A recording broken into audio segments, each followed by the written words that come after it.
Assalamualaikum warahmatullahi wabarakatuh. Izin memperkenalkan diri, nama saya Sabila Putri, nomor NPM 207420888. Saya dari program studi D3 Budidaya Perikanan, jurusan Peternakan, Politeknik Negeri Lampung. Di sini saya akan ujian akhir praktikum mata kuliah Fisika Kimia Perairan dengan dosen pengampu yaitu Bapak Rahmandi Ajis, SPI MSI, dan Bapak Juli Nursandi, SPI MSI. Baiklah, pertama kita mencari pengertian dulu apa sih itu parameter fisika, kimia, biologi perairan.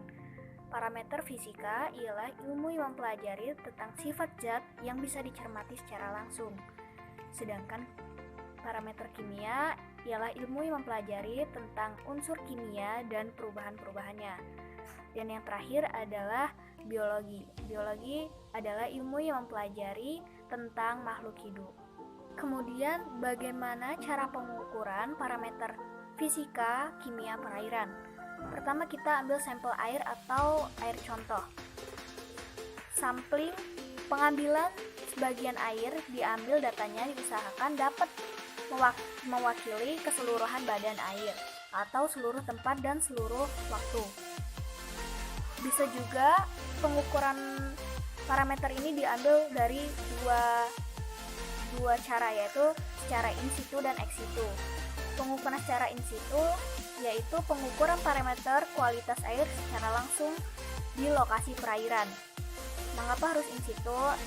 Jika sampel air dibawa, maka data atau kualitasnya akan berubah. Yang kedua yaitu pengukuran secara ex situ. Pengukuran parameter kualitas air tidak secara langsung di lokasi perairan, melainkan sampel air dibawa ke lokasi lain, misalnya laboratorium, menggunakan kaca atau plastik yang steril dalam bentuk botol. Mengapa harus ex situ? Sampel air dapat dibawa ke lokasi yang kualitas parameternya diusahakan tidak berubah. Selanjutnya, apa saja alat ukur yang digunakan pada saat pengukuran parameter fisika kimia biologi perairan? Yang pertama yaitu dari faktor fisika terlebih dahulu. Ada alat current meter, fungsinya untuk mengukur kecepatan arus dan debit air. Ada juga salinometer untuk mengukur salinitas air. Kemudian ada termometer air untuk mengukur suhu air. Kemudian ada turbidity meter untuk mengukur tingkat kekeruhan pada air. Yang kedua yaitu faktor kimia. Ada alat deometer untuk mengukur kadar oksigen di dalam air. Ada juga CO2 meter untuk mengetahui kadar karbon dioksida.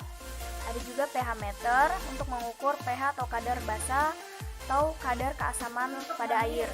Kemudian ada kertas pH indikator untuk mengukur kadar pH pada air. Yang ketiga yaitu faktor biologi. Ada alat ukur Blogerov-Trey, kegunaannya untuk mikroskop biokuler 40 kali pembesaran untuk mengamati zooplankton dalam air. Kemudian ada plankton net untuk menyaring plankton dalam air.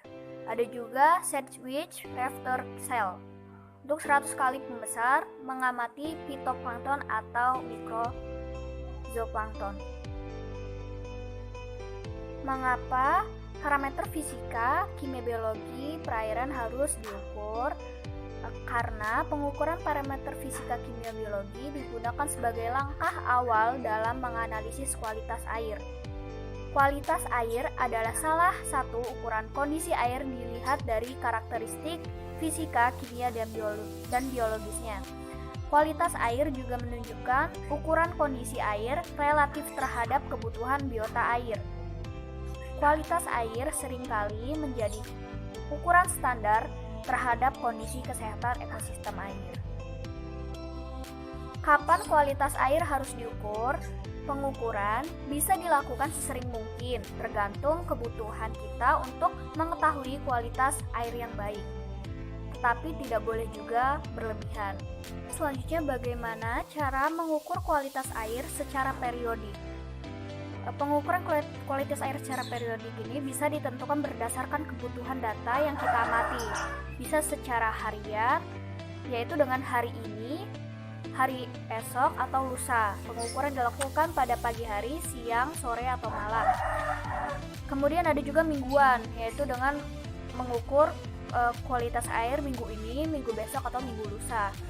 Kemudian ada juga musiman. Musiman ini dengan cara periodisasi atau jangka waktu pengukuran berdasarkan musim. Yang terakhir yaitu dengan tahunan, yaitu secara periode antara tahun ini kemudian tahun depan.